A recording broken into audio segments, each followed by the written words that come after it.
Youth Maharashtra, महाराष्ट्राचा बुलंद आवाज।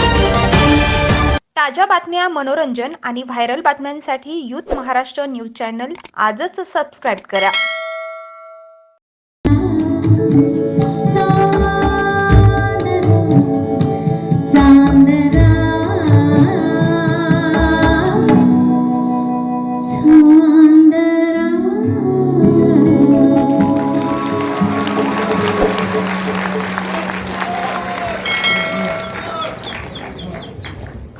काय झालं, खूप कलाकार आहे, खूप गाडी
माझा वाढदिवस आहे।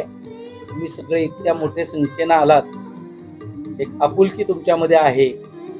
आपल्यातला एक माणूस जेव्हा पुढे जातो तेव्हा त्याला 10 हत्तीचं बळ देण्याचं काम जवळच्या माणसाने करायचं असतं। किती वर्ष मी काम करतोय, मला आज आनंद आहे की या वर्षी खूप पत्रकारांनी माझ्या कामाची दखल घेतली आणि तुम्ही सगळे आलात, इतक्या प्रेमाने आलात। तुम्हाला जेव्हा वाटतं की तुमच्या घरातला कोणीतरी चांगलं काम करतोय आणि पुढे चाललाय, बाकी काही नसलं तरी आपण थोडंसं त्यांच्या सोबत राहिलो, जेव्हा आपली माणसं आपल्या सोबत असतात तेव्हा आपण खूप मोठी शर्यत जिंकू शकतो। आपल्याला शर्यत जिंकायचे, 100% जिंकायचे। पहिला प्रश्न असा होता की दीदींच्या कार्यक्रमाबद्दल तुम्हाला काय वाटतं? दीदींचं आणि माझं खूप जवळचे संबंध, अगदी घरचे। दीदी मला भाऊ मानायचे। अख्खं मंगेशकर घराणं माझ्यावर इतकं प्रेम करतं की पनवेलकरांना सुद्धा तो अभिमानाचा क्षण वाटायला हवा। म्हणजे आत्ताही दीदींनी सांगितलं होतं की त्या मला कडूसाहेबच म्हणायच्या, कडूसाहेब मी असो किंवा नसो, माझं अख्खं मंगेशकर घर तुमच्यावर प्रेम करेल। तर माझं सामर्थ्य कमी होत नाही, ठीक आहे। समाजामध्ये जेव्हा चांगली माणसं असतात, चांगलं घडत असतं तेव्हा वाईट घडतं। काढला असेल कुणीतरी कुबुद्दीनाचा एक बॅनर काढला नाही, त्यांनी जेवढे बॅनर काढले त्याच्या दुप्पट आम्ही लावले. आता बरेचसे बॅनर माझे जसे काढतात, काहीकांना भीती वाटत असेल, काहीकांना हे होत राहतं राजकारणात. याकडे फार गांभीर्याने बघण्याची गरज नाही.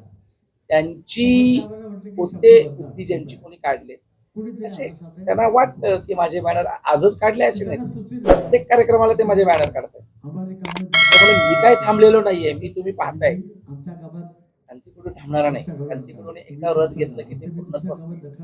राजकारण हा माझा पिंड नव्हता. मला राजकारणात यायचंही नव्हतं. मला बॅरिस्टर अंतुले साहेबांनी सांगितलं होतं, तुला कुठलं पद पाहिजे सांग. मी आता अशोकला सांगतोय. अशोक म्हणजे अशोक चव्हाण. आणि अक्षरशः फोन उचलला होता. मी म्हटलं नाही, मला राजकारणात नाही यायचं. तो माझा पिंड नव्हता. माझा पिंड अध्यात्माचा आहे. मला कोणाला माहित नसेल, पण मी साधनेतला माणूस आहे. मी साधना करतो. त्यामुळे माझ्याकडे एवढ्या सिद्धी आहेत.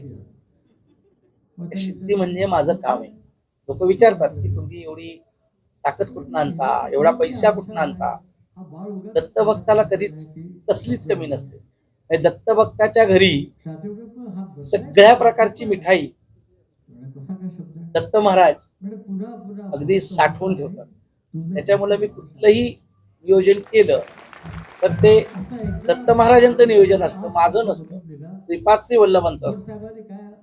कधी कधी मीही तुमच्यासारखाच विचार करतो की एवढं येतं कुठून, आणि या सगळ्याची उत्तर मला साधण्यातून मिळतात. मला माहित नाही, पण राजकारणात मला का यावं लागलं आणि राजकारणात मला इतक्या मोठ्या लोकांबरोबर ठसन का द्यावी लागते. कदाचित नीतीची काहीतरी वेगळी संकेत असतील, नीतीचं गणित असेल. मला आमदार व्हावं, मंत्री व्हावं, मी निवडून यावं, हे माझ्यासाठी खूप छोट्या गोष्टी आहेत. आज तुम्हाला सांगतो, मी आज कुठेही कुठल्याही प्रशासकीय लेवलला माझा एक फोन गेला की काम होतं, माझा एक निरोप गेला की काम होतं. मला कसली गरज नाहीये. मला खंत वाटते, माझा जीव व्याकुळ होतो ते पनवेलची चाललेली लूट पाहून. इतकी भयानकता आहे की पनवेलचे आमदार एकही काम करत नाही. विरोधी पक्ष नेता इतक्या थापा मारतात, हे करायचं आहे, ते करायचं आहे. या सगळ्या यांच्या थापा आहेत. यांना पारणे साहेबांची मतं प्रशांत ठाकूरची कमी झाली एवढे दिसली, यांची कुठे वाढली. बालाराम पाटलांना 1,11,000 मतं पडली होती, नीला 85,000 मतं पडली होती. इतर 4 पक्ष जोडीला आहेत, पण हे यांचं झाकून ठेवत आहे. असं नाही, लोकांना मूर्ख नाही बनवायचं. शेतकरी कामगार पक्षाकडे आज मतं आहेत, पण ती विजयाची मतं नाही. 3 वेळेला त्यांचा आमदार पडलाय, पराभव झाला. त्यांनी आता लोकांसाठी विचार केला पाहिजे. त्यांनी पक्ष टिकवण्याचा विचार केला पाहिजे. त्यांच्याकडे 100% निष्ठावंत लोक आहेत, मतदार आहेत, पण ती विजयाची दिशा नाही.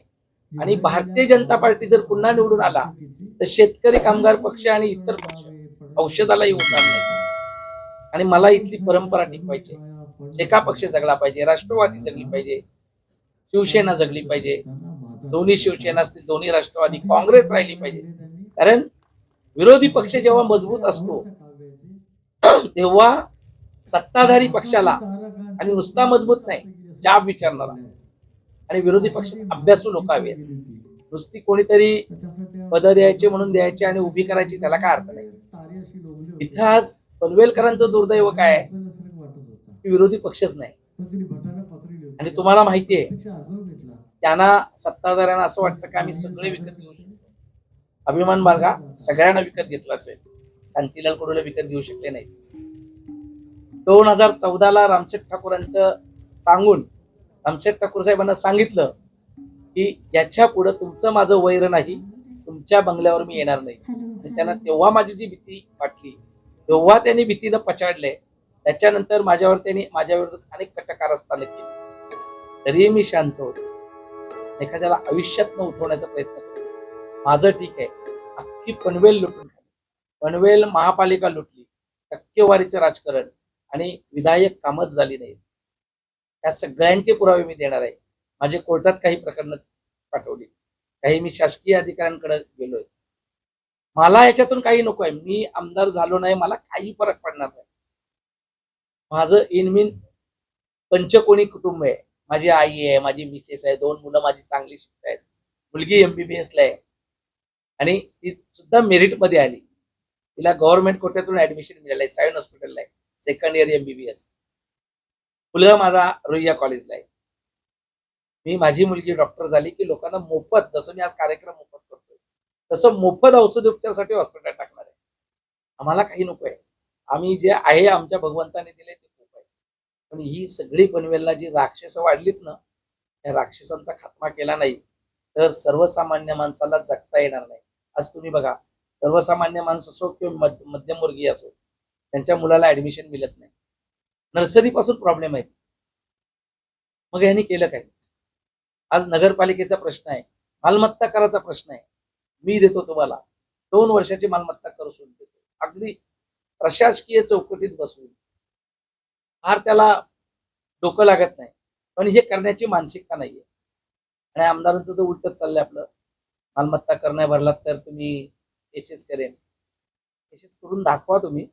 आणि मी मालमत्ता कर 2 वर्षाचा, मी तुम्हाला पुन्हा सांगतो, 2 वर्षाचा सदनिका धारकांचा. तुम्ही उद्या म्हणाल की बांधकाम व्यावसायिक असतील किंवा कारखानदार, मला त्याच्याशी घेणं देणं नाही. मी सर्वसामान्य मध्यमवर्गीय माणसांसाठी 2 वर्षाचा, कारण त्यांच्यावर 2 वर्षाचा अन्याय झालाय. महापालिकेने कामं न करता 2 वर्षाचा त्यांच्याकडनं जो काही टॅक्स भरला गेला, घेतला गेला. विरोधी पक्षाची सत्ता होती उद्धव साहेबांच्या हातात, तेव्हा त्यांनी केलं नाही. त्यांची सत्ता आली तेव्हा यांनी केलं. ते सगळे एका मालेतील मणी आहेत. मला जर महाविकास आघाडीने दिलं तर मी महाविकास आघाडीलाही सांगेन की आपली चूक सुधारून आपण 2 वर्षाचं देऊया. मला जर दुसऱ्या कोण तिकीट दिलं तर मी तसं करेन. मी सगळ्यांकडे विनंती करणार आहे. मी माध्यमांसमोर बोलते अशातला भाग नाही. मी 2014ला शेतकरी कामगार पक्षाच्या सगळ्या नेत्यांना भेटलोय की आपल्याला भस्मासूर गाडायचा आहे. शेतकरी कामगार पक्षाच्या नेत्यांची डेअरिंग होत नाही. मी काँग्रेसच्या नेत्यांना भेटलोय, शिवसेनेच्या नेत्यांना भेटलोय. काही पक्षांनी मला बोलवलं होतं. मला माहित नाही काय होते ते. पनवेल विकली जाते, लोकांचा दोष नाहीये. राजकीय पक्षही विकले जातात, का जातात मला माहित नाही. पण या कुठेतरी अंत आहे. तुम्हाला खरं सांगतो, आज वाढदिवसाच्या दिवशी मला आज पनवेल बदललेली दिसते.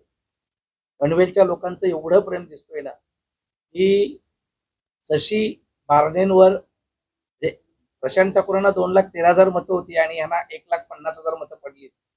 मतदान कमी झालं, पण वाढलेलं मतदानाचं काय त्याच्यावर कोणी बोलत नाही. तशी ही नाराजी येत्या विधानसभेत दिसेल आणि लोक गुप्तपणे, अगदी छुप्या पद्धतीनं एक योग्य तो कौल देतील आणि माझा विजय होणार. ही काल्या दगडावरची पांढरी रेष आहे. हा आत्मविश्वास आहे. हा अति फाजील विश्वास नाहीये.